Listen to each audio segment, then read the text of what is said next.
So you have a Kenmore or a Whirlpool dishwasher. I think a Frigidaire may also be the same. The part number is on my Kenmore Elite 665-14819N612. It should have a similar setup like that right there. But you've got two problems. One, it leaks water like crazy underneath the floor. As you can see, ours has pretty much destroyed our floor. Or two, it's not doing the loads anymore. You will have your wife come up to you and say, hey, the pod's still in here.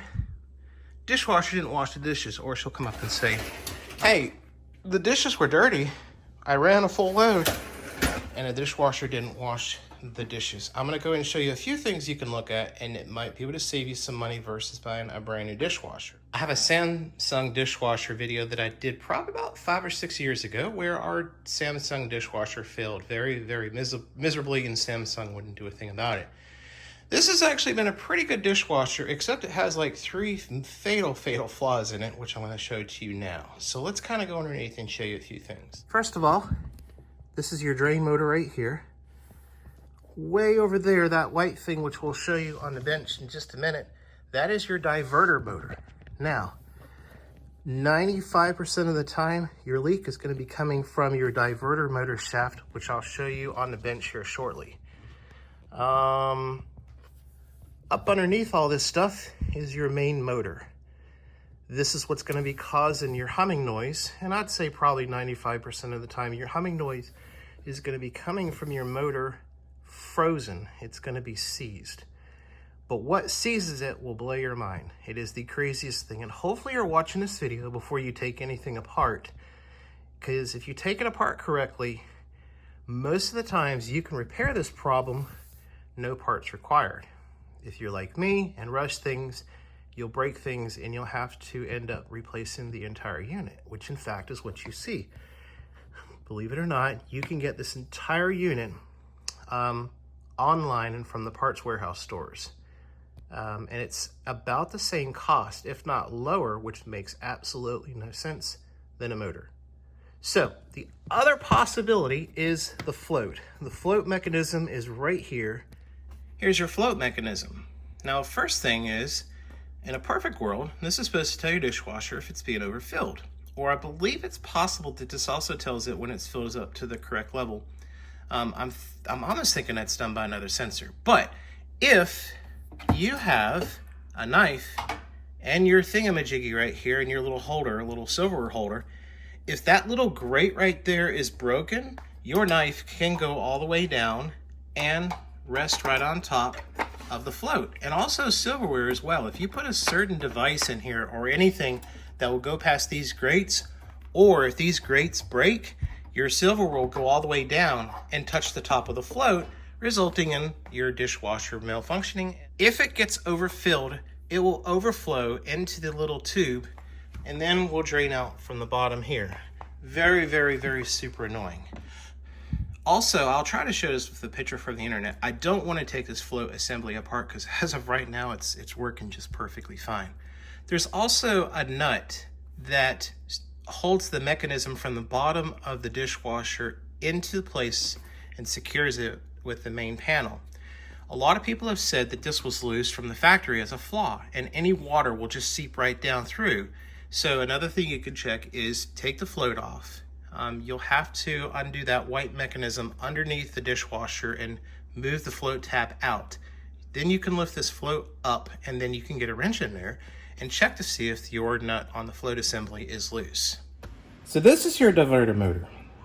Most of the times, a constant leak is going to be caused by the seal that is into the diverter motor channel. Let me show you what I mean. So all your jets and everything hook up to this inside the dishwasher. Once you safely get these off, you lift this tab up and you can unscrew your little device here. Here's your little diverter spinner thing, which diverts the water flow to different areas of the dishwasher through the little things here. When you remove this, here is your diverter motor seal. Now, the original seal will fail where the spring is at, or it'll just expand over time, and water will leak past this little shaft here, underneath the diverter motor, right through here. It is a big pain in the butt. Now, here's the thing. Most of the times, you're going to have this device inside the dishwasher. And a lot of people say, yes, you can take the old seal out without taking the dishwasher out and removing the diverter motor. And while it is possible, I can tell you it is super, super difficult. Number one, the seals that you order on Amazon and on eBay are aftermarket knockoffs. Most of them don't fit correctly. And in fact, you have to use Teflon tape or thread tape around the seal in order for it to actually sit down and not leak. And I'll show you right here. This seal does not, as you can see, this is the Teflon tape that I put on the seal, because I replaced this seal back around Christmas time.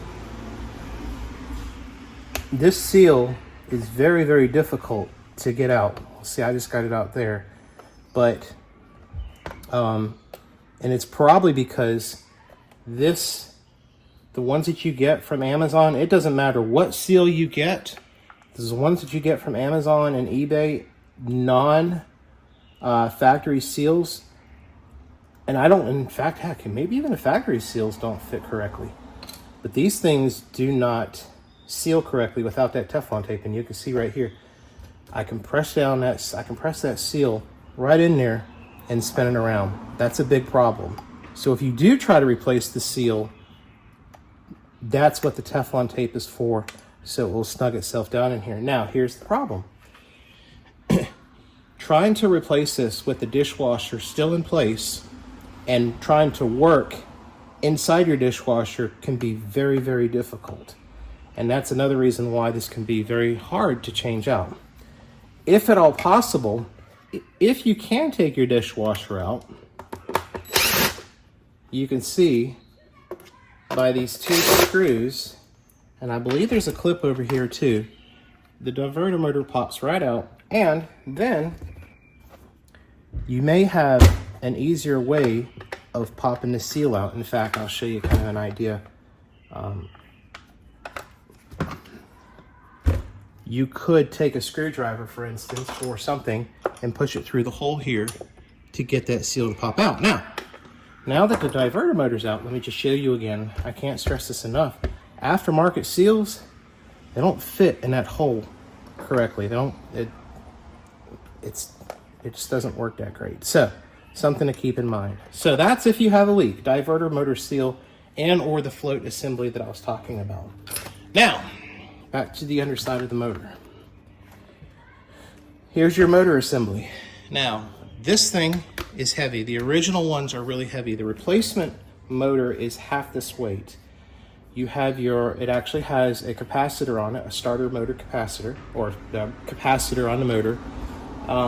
I have hooked this up to 120 with and without the capacitor hooked up, and both times it started just fine. So I can't say that you'll run into a problem where you could have a bad capacitor. But what I can tell you is, when you first start your dishwasher up, the motor will temporarily run 3 times before it starts running at a constant rate.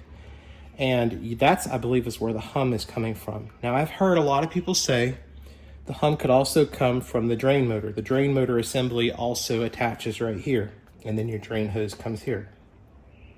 I've heard some people say if the drain motor is seized, it won't command the main motor.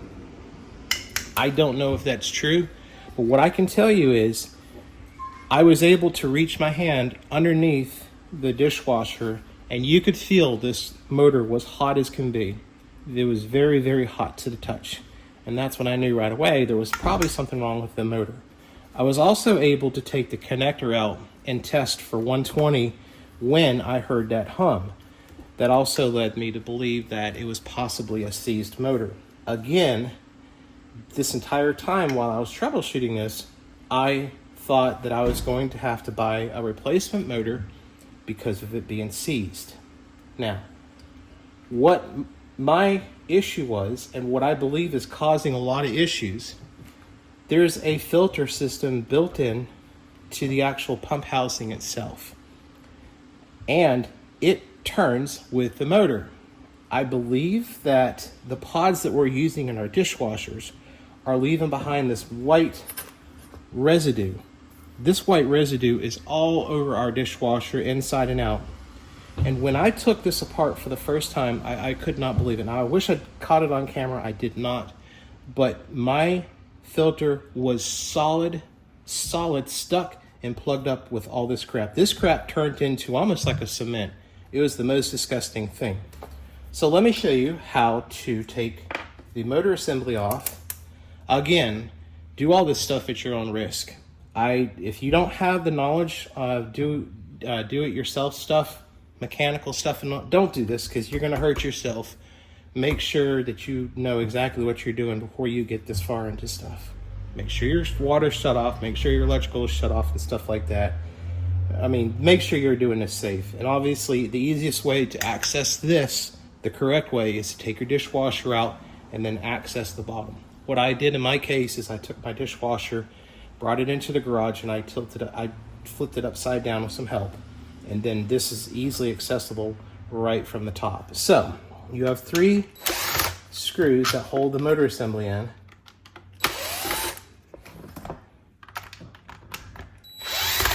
Now here's where you got to be super duper careful, and this is where I broke mine. This black plastic inside here is very, very, very brittle. It's it's not thin, it's actually built really well, but mine cracked very, very easily. So after you get that done, pull up right here. See that right there? And you'll have to see, you also have that clip underneath here. You're gonna have to make sure that clip is undone right here. All right, so everything comes out. Oh, wow. Huh, the super glue held it. That's pretty cool. I super glued mine together. So this plastic right here is very, very, very, like I said, this piece cracked when I first took it out. And then when I was looking at the motor, this piece cracked and then this piece cracked. So all these pieces here, you have to make sure that you don't break these pieces because this is super duper important for the pump operation. Here is the $1 million shot of the piece that you got to look out for right here. This is, I can't remember the technical name for this. I don't know. But anyways, this is the filter assembly that when you take, okay, here you go. Here's a perfect example right here. I believe this is caused from the little wash tabs that we're putting inside the little pods that we're putting inside our dishwasher. I don't believe it's dissolving correctly. Now, when I first took this out, this was solid. This was solid gunk. In fact, it was so solid, it was actually pushing this unit to the side. All this was complete. It was almost like cement. It was solid, solid, solid, which in turn made this unit right here not be able to spin. This is what was causing the motor not to start up when you first turn your dishwasher on. If you can safely get your motor out without breaking it and safely get your little filter out without breaking anything. Let me show you how this goes on. It's really kind of neat. So the other piece that I just dropped is a little flange that goes on the end of the motor there. But in a nutshell, this goes onto here. It connects into your motor right there. And this filter spins with your motor. That is the craziest thing. And I think what that's for is it's for chopping up food particles and stuff. So in theory, you can put food, you can put dishes straight from the table into the dishwasher. I don't believe in doing that, and this is the reason why. Now, all this is chewed up on my pump motor because this was broken, and I tried to stick it into the pump assembly housing to try to see if I could get it to work. So I'm gonna try to show this the correct way of how I believe this is supposed to go together. This goes here, and then this goes here. So all that goes into there, and then all this assembly then goes into here,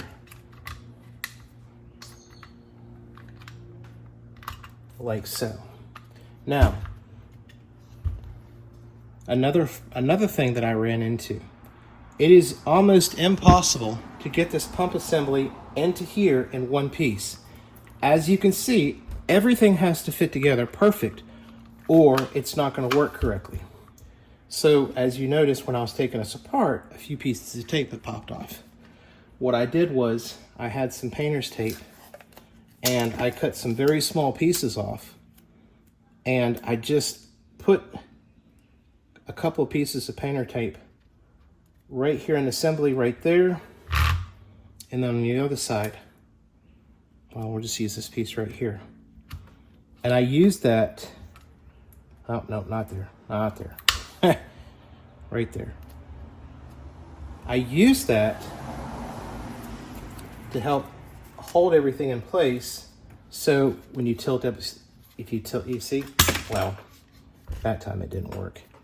But you get what I'm trying to say. You need to try to have some way of securing that pump assembly in place. Here, we'll try this one more time. Maybe a bigger piece. You'll kind of get the idea.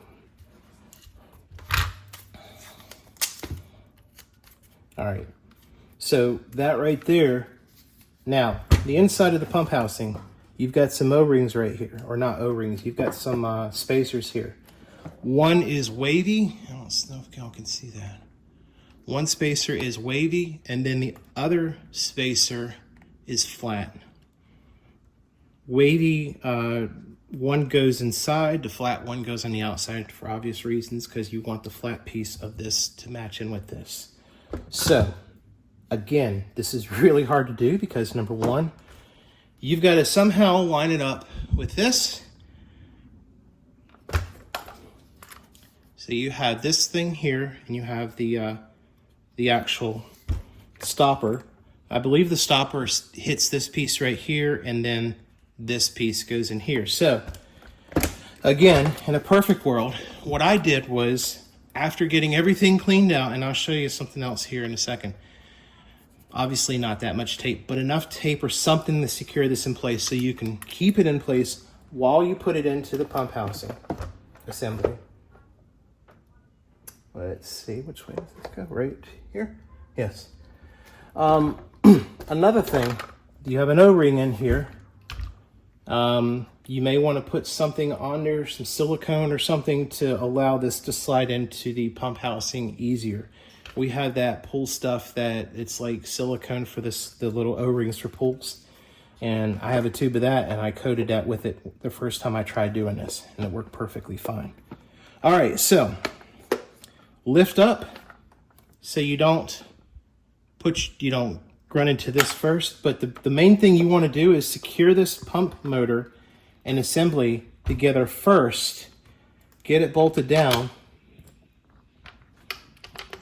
without breaking any of those black tabs, and then go ahead and secure your bolts. Now, I'm not going to secure my bolts just yet. Well, go ahead. We'll just leave that one bolt out, and I'll show you why here in a second.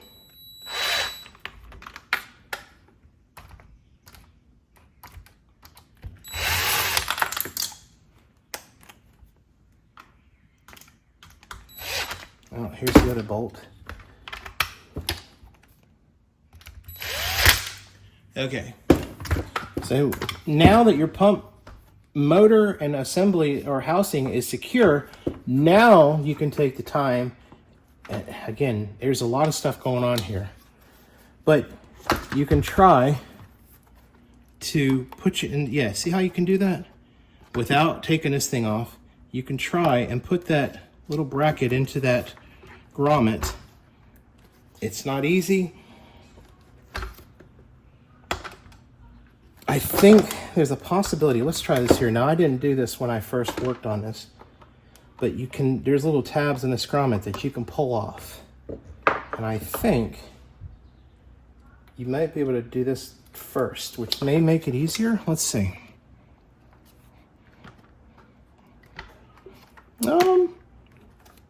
No, I don't think that does it easier because you can't push those tabs in place. Now, maybe if you had some silicone sealant, that would work. But yeah, that's not that didn't work out like I thought it would. So you're gonna have to figure out a way of how to get that rubber grommet in. Again, this is if you want to try to repair this at no cost. This is if you want to try to repair this at no cost, if you don't break your pump motor. I broke my pump motor. And the funny thing about it is,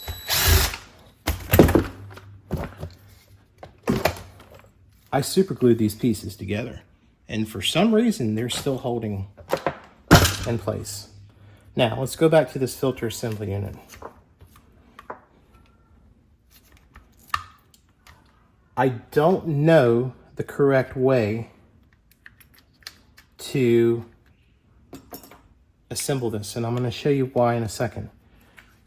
If yours is clogged up as bad as mine was, and I mean mine was clogged up so bad, it was unbelievable. Again, it was solid. You can take this little C-clip out. I'll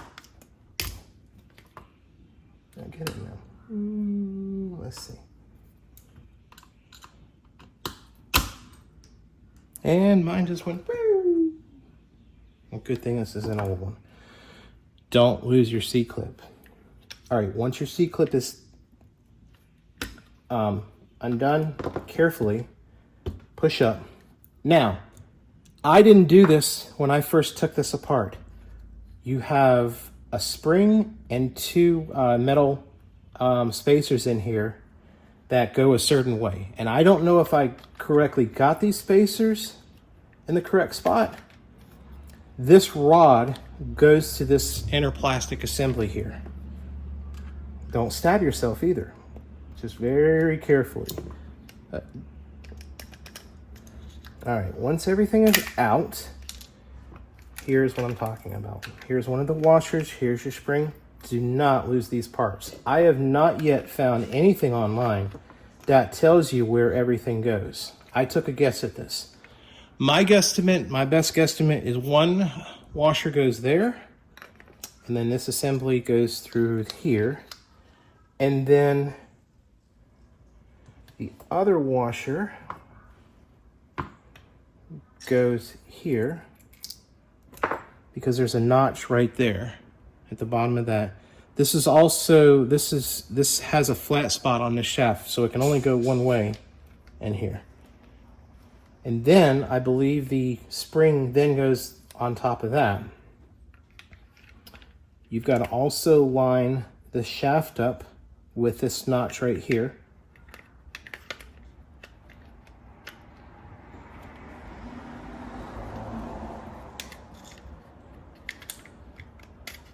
And then you put your C-clip on, and then that's how that goes.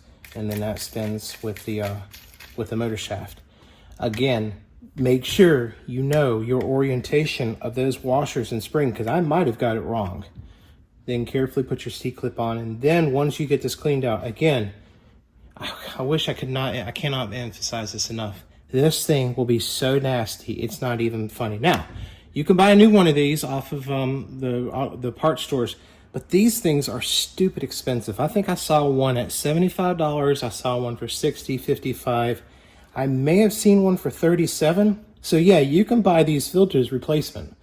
If all else fails, yeah, you can go out and get a new dishwasher. We actually ordered one a couple of days ago, Bosch Series 800. And with extended warranty, it was going to be $1,570. I've already replaced the diverter motor seal. If I had done this correctly, I could have cleaned this filter out without busting out the motor and stuff. Oh, another thing. This can also pop off of here. You got to be very careful about that. See that right there? This can pop out of there. You don't want that to happen. That is a royal pain in the butt to get back in there. If you start pricing parts out, this is the part that this hopefully will save y'all some money too if you go this route. A replacement motor assembly just itself is around $350, I believe, give or take. Now that's directly from the parts warehouse. not the discount parts warehouse. eBay, you can also find them cheaper. I think you can find them used for about $150. That's just this unit. You can buy a filter. You can also buy the entire pump unit. So this entire pump unit right here. And for some reason, this pump unit is cheaper than buying just the motor. I think the pump unit is $350, give or take. I did see some a little cheaper, which is kind of crazy, but you still have to put the unit in right here, and you have to somehow find a way to get it to clamp right here. Obviously, this is clamped with one of those special clamping tools. Now, you can buy a pump assembly and just use the guts out of it if you had to. That's what I was initially gonna do. Or, I'm gonna show you this picture right here. You see that? How is that possible? You can buy the entire pump assembly, motor, housing, and everything, including the diverter motor, for $250 or some dollars plus or minus. Yes, you can. And you'll notice when you're working on your dishwasher, I didn't know this while I was first working on this, but there's tabs right here that you can move. And in a perfect world, a perfect technician can go into your house, disconnect the wire, well, disconnect as many the wires that he can reach to, disconnect this, take your drain motor assembly out, and then you can reach underneath and screw these tabs out, and very carefully and gingerly, you can pull this entire unit out from the inside of your dishwasher. Who knew? So that's what I did. I went ahead, and that's why I'm able to show you this parts unit here on this video. What's the purpose of doing this video?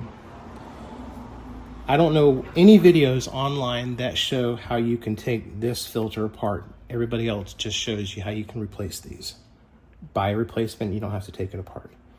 I don't see any videos online that show you to be careful right here because, again, all this has to fit into place perfectly, or you'll do what I did and completely chew your motor up, your motor impeller and stuff, and it will turn into a bad day. Because again, the whole point of what you're trying to do is you don't want to go out and spend $1,500 like I did. I was very fortunate. The guy, my salesperson, allowed me to cancel the sale the next day, and we took our chances and went ahead and bought the entire assembly and had it next day. It came in today. It took about 20 minutes to replace it. It isn't easy. This is very awkward when you're trying to assemble this. Well, when you're trying to drop this into the dishwasher with the pump attached to it and everything, you've got to basically walk it in a certain way, and it's quite difficult, but it is doable. A note, see that little tab right there? That little plastic piece matches with a notch on your bottom of your dishwasher. I believe it goes like this right here. No, yeah, something like that. You'll see this notch at the bottom of your dishwasher. Make sure that's lined up correctly.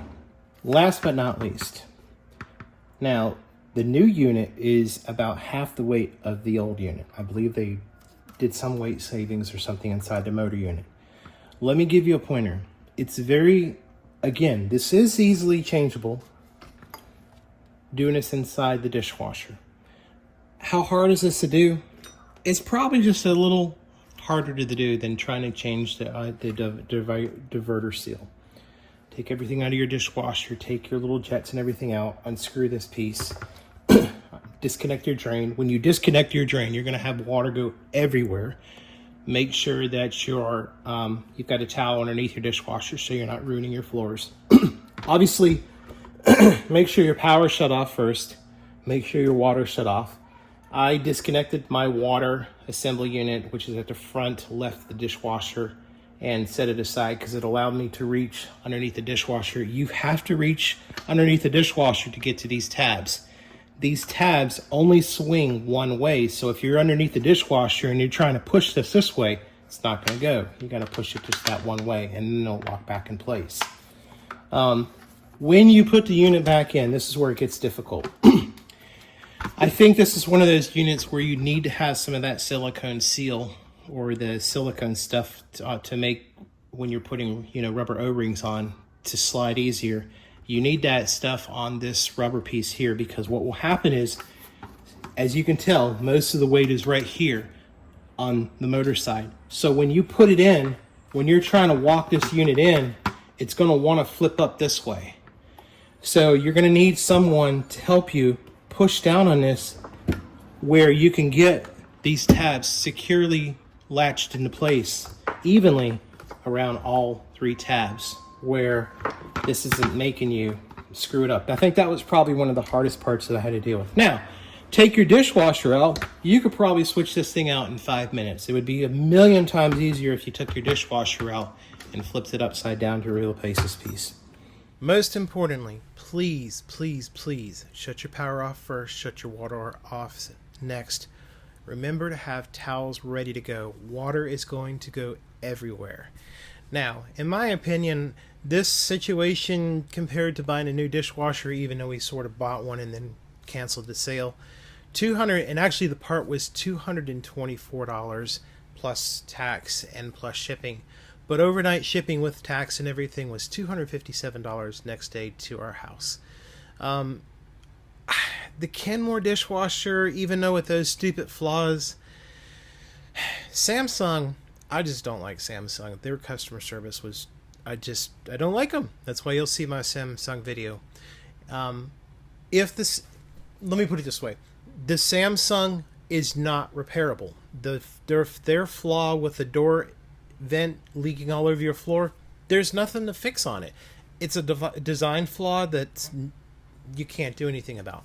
And this is what I'm talking about. If you walk into a big box store, you're going to see tons and tons of dishwashers. Even though one might say Frigidaire, one might say Whirlpool, and then you have GE, and then you have Samsung, and then many of them have that stupid door vent still in production. I don't know why. They know it's going to leak. They know it's a bad design. Whereas a lot of the others, particularly this Kenmore that we have here, did not have that door vent. The stupid diverter seal and stuff, okay, at least it can be fixed. And that's why I like the Kenmore. The only dishwasher that I found that was comparable to it quality-wise was the Bosch dishwasher, and the Series 800 was the one we were going to go with.